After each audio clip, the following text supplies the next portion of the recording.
Vamos a hablar de Paul Cézanne. Finalmente. Nació en Aix-en-Provence el 19 de enero de 1839. También andaba por ahí, por esa misma ciudad, o por ese mismo pago, Émile Zola, que fue amigo de Cézanne. Sí, claro. Y amigo del programa, ¿no? Aquí muchas veces hablamos de las novelas de Émile Zola, de aquel demasiado realismo que él ponía en ella. El famoso naturalismo. Claro, el naturalismo que vino después del realismo, ¿no? Primero viene el realismo de Balzac, El Balzac, claro. y inmediatamente después viene el naturalismo de Zola como un hiperrealismo. Por Dios. Y el tipo se dice, algún día tenemos que hablar de este hombre, amén de su historia con Jacques y con el amigo Dreyfus. Dicen que Émile Zola hacía fichas. Entonces a cada personaje le hacía una ficha y para él era indispensable inventarle una estatura. No podía haber un personaje que no tuviera estatura, que no tuviera una edad precisa. Datos que no usaba quizá después. Datos que sí. quizá después no usaba. Pero él sabía qué día había nacido Claro. cada personaje. Cosa que jamás hubiera hecho Flaubert. Esto nos explica en el oro de Flaubert. Julian Barnes nos explica la diferencia entre un autor y un fotógrafo, por ejemplo. No, son escuelas. No, son escuelas. Era un gran novelista. Prefiero los autores. Sí, sí.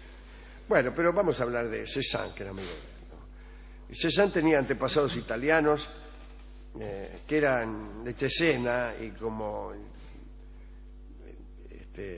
el padre de Cézanne se llamaba Luis Augusto, era un hombre pobre, lo que no significa que fuera italiano.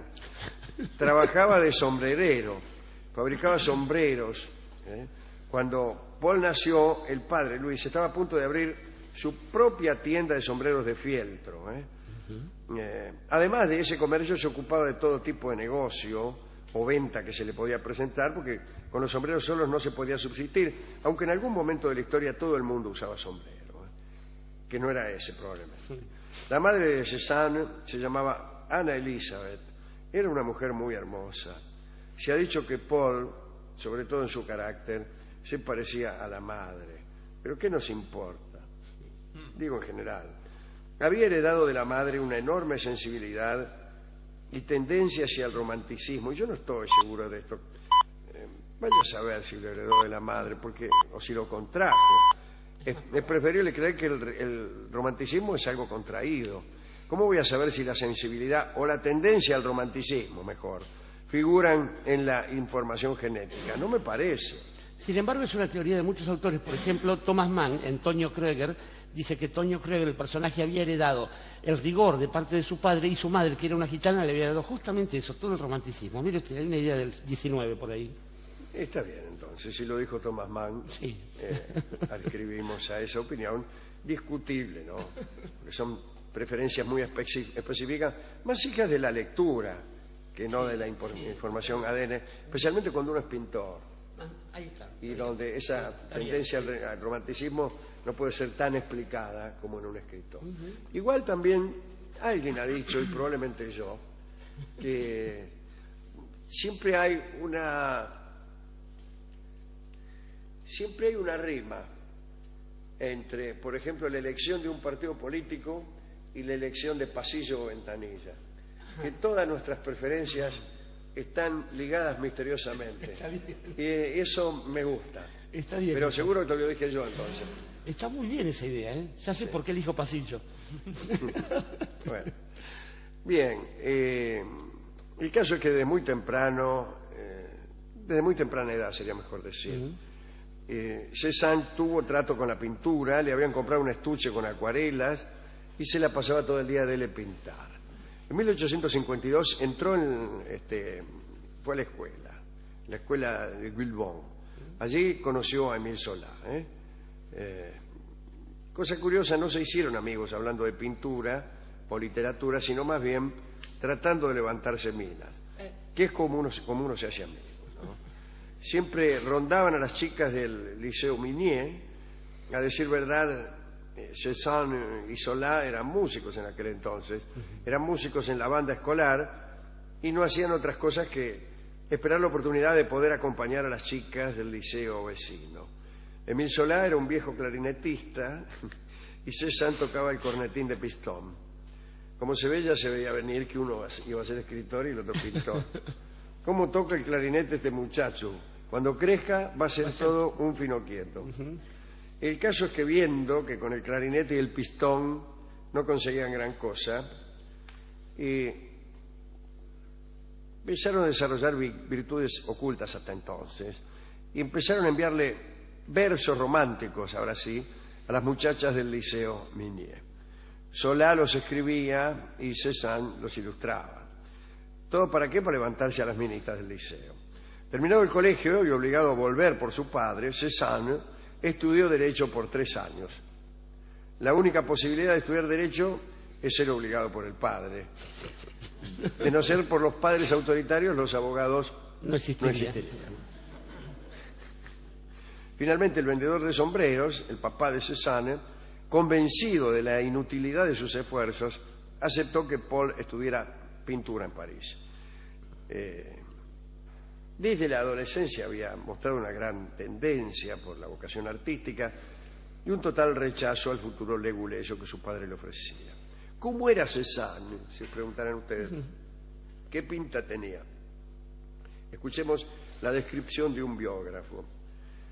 Cézanne era un muchacho alto y fornido, bien plantado sobre unas piernas delgadas.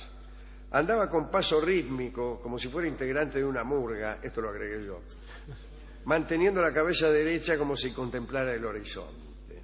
Su rostro era noble, rodeado siempre por una negra barba rizada. Quiere decir el biógrafo que usaba barba. Sí, nada más. Un rostro rodeado por una barba no es lo mismo que usar una barba. Uno se imagina una barba en actitud poliorcética, en acecho, ¿no? Bien. Tenía ojos grandes, este hombre, con una extraña movilidad. No explico otra cosa el biógrafo.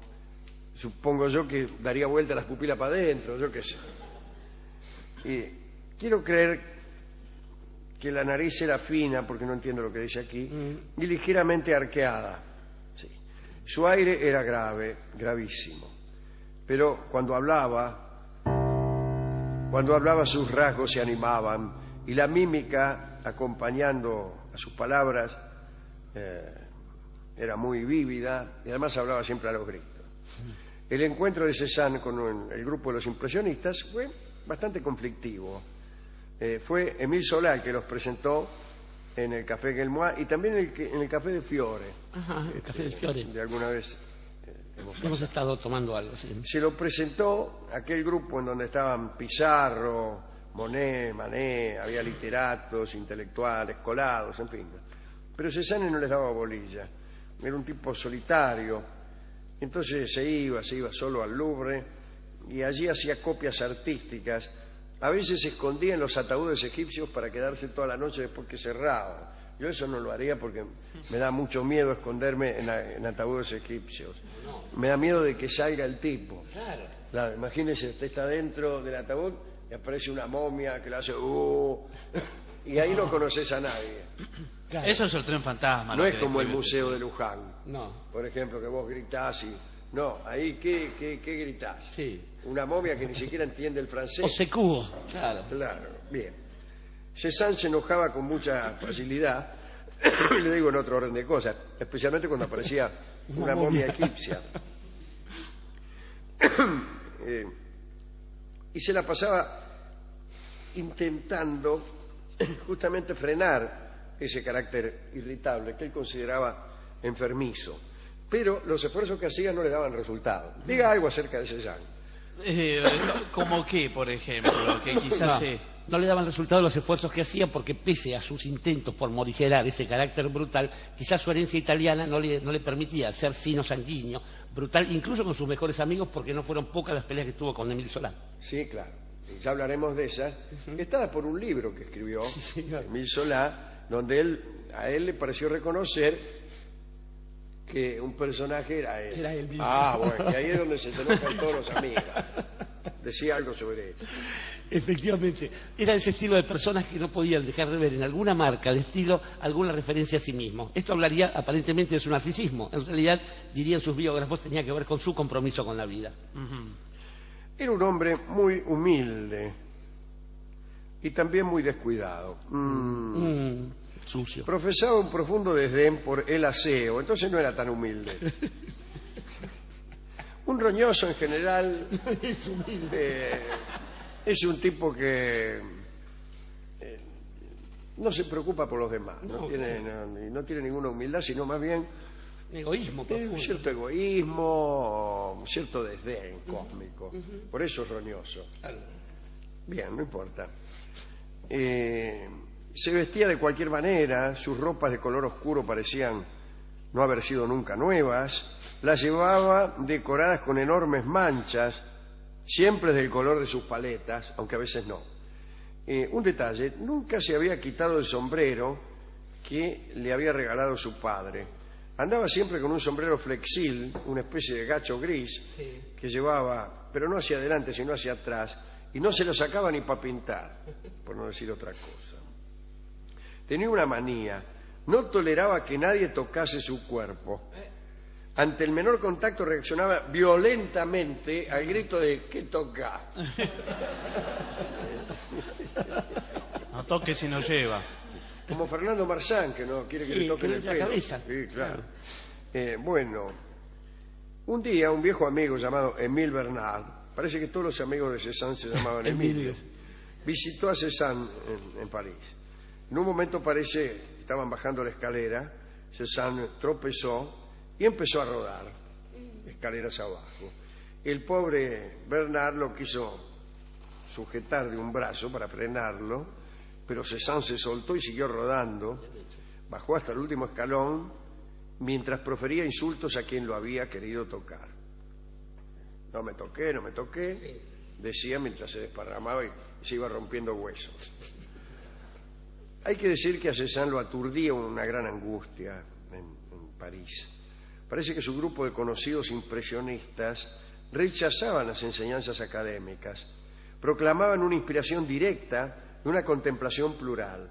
Sin embargo, Cézanne no era antiacadémico, era un hombre que deseaba, y no conseguía, ser verdaderamente académico en sus obras.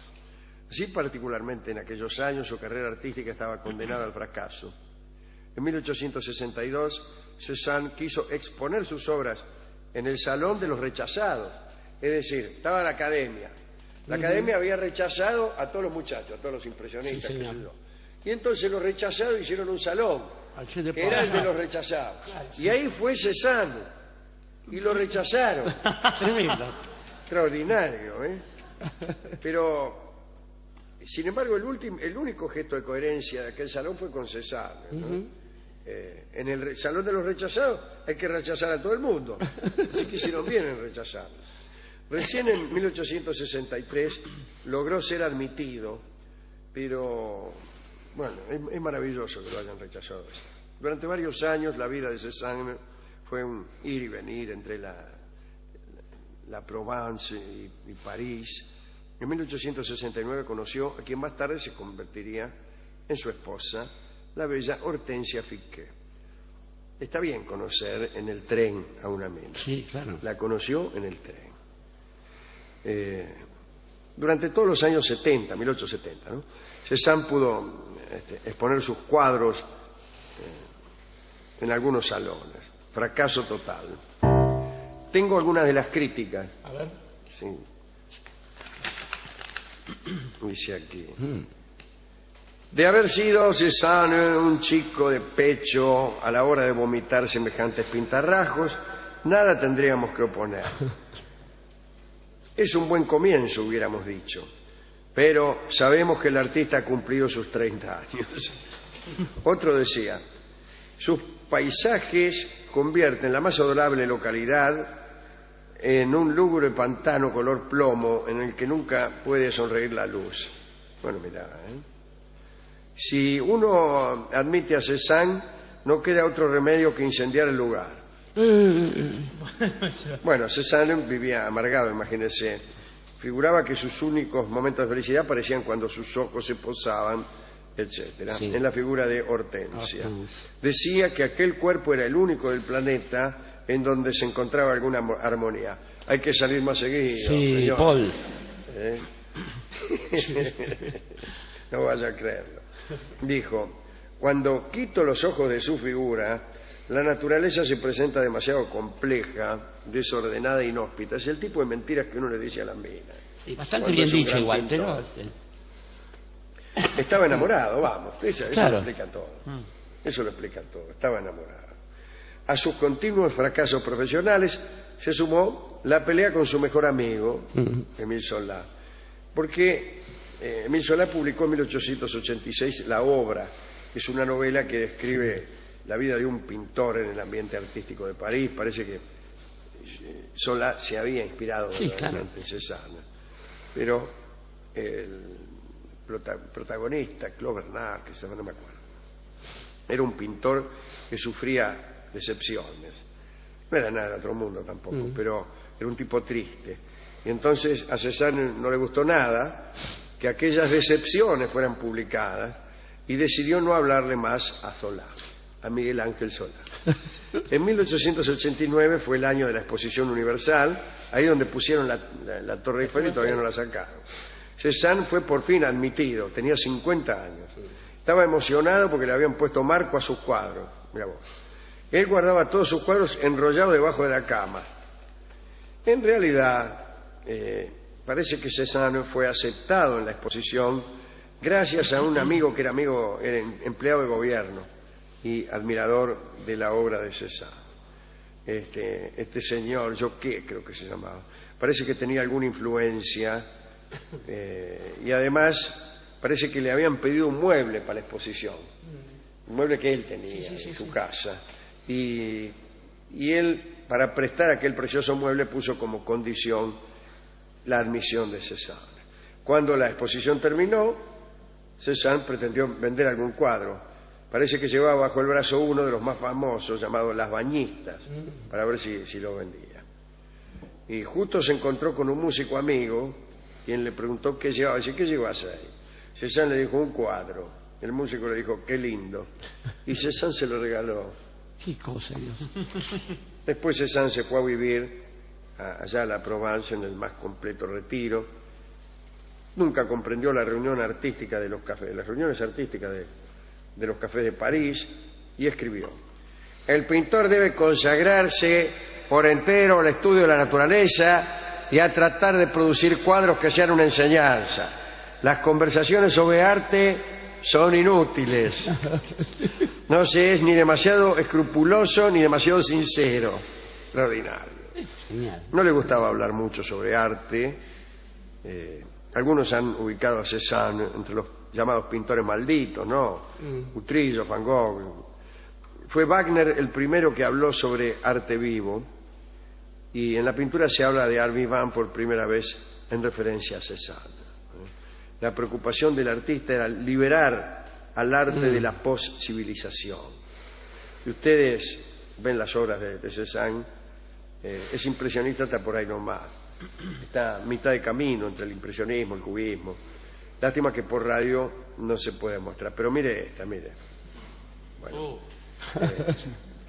parece vivo, ¿no? Sí. Hay un retrato de Émile Zola entre las manzanas, las bañistas, y hay un retrato de Émile Zola que es también uno de sus cuadros más famosos. Llegó al fin Cézanne de sus días, recluido allá en la Provence. Continuaba trabajando, pintaba paisajes. Un día de 1906 estaba mirando una montañita, la lluvia cayó en medio de la contemplación. Al poco tiempo comenzaron los síntomas de una afección pulmonar. Murió el 22 de octubre de 1906 mientras apolillaba. Tenía 65 años, no era mucho, pero era más de los que vivieron casi todos los impresionistas, que, como se sabe, murieron todos jóvenes por alguna fulería. Sí. ¿A quién quiere dedicar? Estaba pensando, esta Alejandro... charla? Hay muchos personajes simpáticos aquí, ¿no, Jorge? Ciertamente, estaba pensando en algunos otros que anduvieron por esa misma época, Gauguin, por ejemplo, los que se fueron allá a la Polinesia, los que anduvieron buscando algún tipo de sentido para su obra en los barrios bajos de París, y sobre todo esta especie de idea que tenían en general buena parte de estos decimonónicos que fundaron los movimientos canónicos de nuestra época, incluso, que trascendieron hasta hoy, en que asociaban la libertad con la pobreza con el sacrificio con lo más sublime y lo sublime nuevamente con la libertad. Una especie de círculo vicioso que a medida que iban produciendo se les hacía cuesta arriba sostener. La idea de Cézanne, por ejemplo, tenía que ver con una especie de honestidad heredada muy probablemente de sus parientes italianos, acerca de una idea del honor en el cual todo tipo de cambio iba a estar mal visto. Y es curioso esto porque pensemos, por ejemplo, en el mismísimo Émile Zola, que es eje no solamente de su propia vida, sino de buena parte de sus contemporáneos.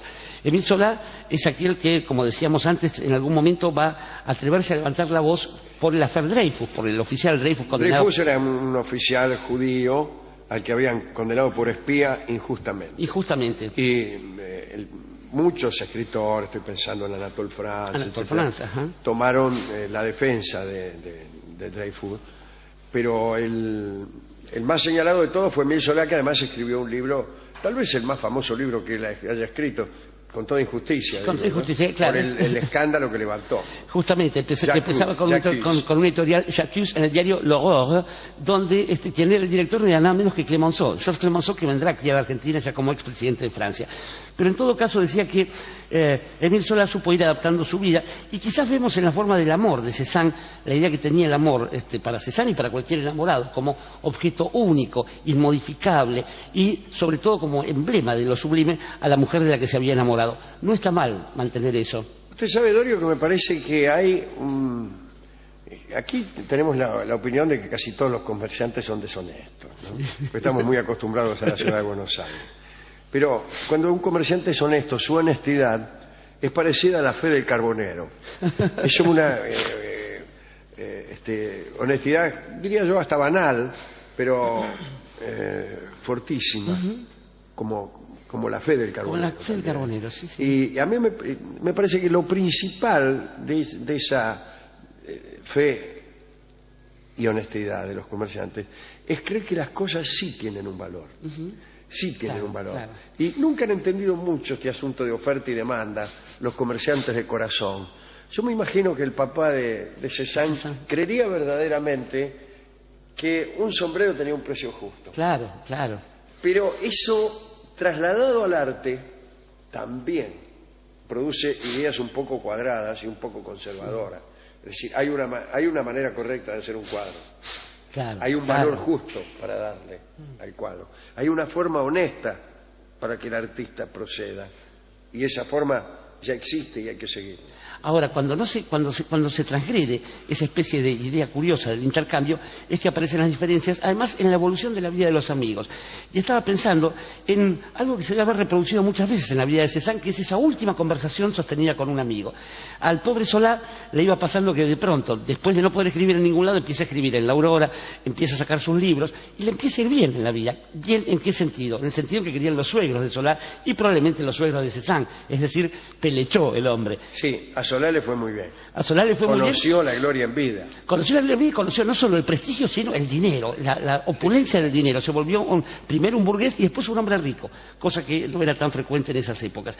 Y decía, el final de la conversación final de Cézanne con sus amigos debe parecerse a aquella que cuenta Zola, justamente, de la discusión con Cézanne, de la discusión con Gauguin y con tantos otros, en los cuales él decía, pero bueno, ¿qué tiene de malo que me haya ido bien? Si vos, que sos mi amigo, estás acá, yo estoy compartiendo mi licor, mis manjares, la comodidad de casa, quédate el tiempo que quieras. Y que sus amigos decían, no es eso lo que estamos criticando, no es ni una cama, ni un licor, ni una mesa bien puesta, estamos criticando el espíritu de rebeldía que hacía que pudieras crear un arte diferente. Decime qué arte diferente vas a crear de aquí en más. Agarraban sus sombreros y se iban.